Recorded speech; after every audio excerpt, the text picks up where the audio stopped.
joins us now with more. Hey, Mike. Hey, Joe. Yeah, yesterday was, as Becky said, a little bit of a deflating close. In fact, it broke this pattern we've been in for several days in a row, which was intraday strength, where the market closed higher than it opened. We did actually have a rally attempt until mid-afternoon.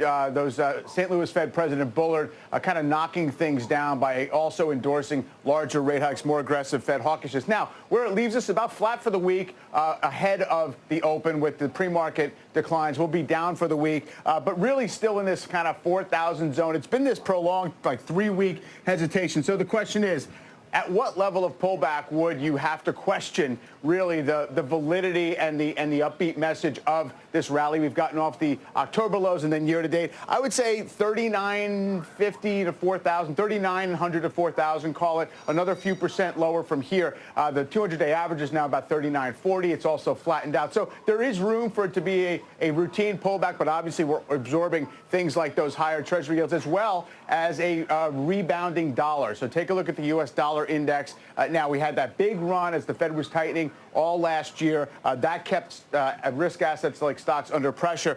You gave back about half that advance from when the Fed started tightening, and now kind of building again. So we're not quite at the January highs, but not far away from it. So that really is where all the concentrated focus is on where is monetary policy going and whether we have really a too hot economy or a higher for longer type rate structure that stocks are going to have to contend with. Take a look at some of the transaction-based brokerage and exchange stocks. We have Interactive Brokers on a massive run here recently. Now, the CBOE, that's the big options exchange, also very strong relative to the overall markets. Clearly, retail investors flocking back to some of that sort of fast speculative activity. Volumes are up. Also, Fed raising rates is good for something like Interactive Brokers. They earn money on their customer balances, but also reflects the fact that the market got a little overexcited in the short term with some of the more aggressive parts of the tape really acting a little more twitchy again. So we'll see if that stuff can maybe calm down and keep the overall market intact, or if it's going to be a little more of a retrenchment, Joe. Like Santoli, yep.